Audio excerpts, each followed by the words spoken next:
I wanted to read from Exodus 17:11 through 13. As long as Moses held up his hands, the Israelites were winning, but whenever he lowered his hands, the Amalekites were winning. When Moses' hands grew tired, they took a stone and put it under him, and he sat on it. Aaron and Hur held his hands up, one on one side, one on the other, so that his hands remained steady till sunset. So Joshua overcame the Amalekite army with the sword. So I know that there's this place in the Bible where Moses is told only to strike the rock once, but he does something else, and I don't want to go into that because it's a totally different thing. But the rock represented Christ. So just saying that out loud just kind of right now happened for me.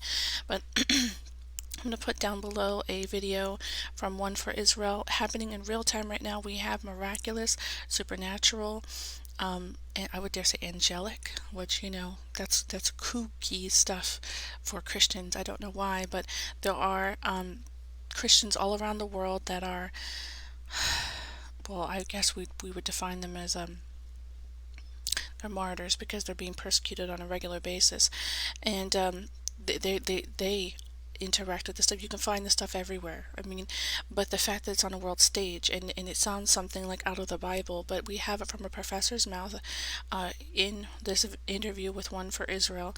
And God is so good, and we have to remember to thank God for his faithfulness, because he is great to save physically, spiritually, on all kinds of levels.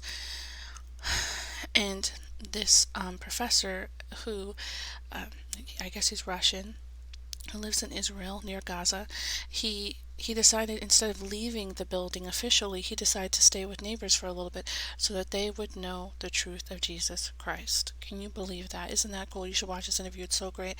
And it's working because these are the type of moments where people start asking real questions, and things about the soul seems very real all of a sudden. And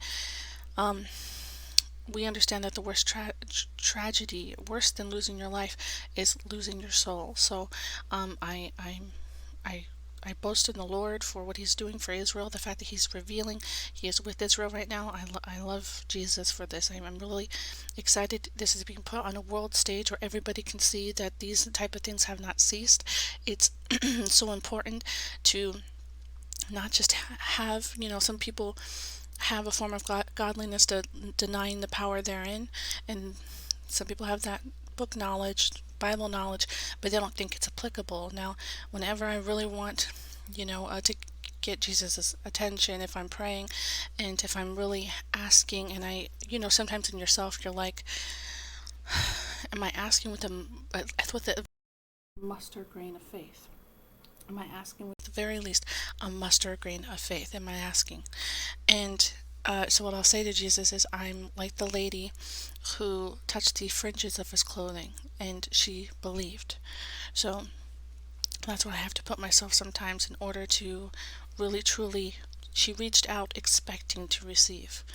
And that's where we have to be. And I understand that's a leap of faith, but that's what it's all about. So this is Linda of Christ is King Forever. I'll put that video down below. May God be with you.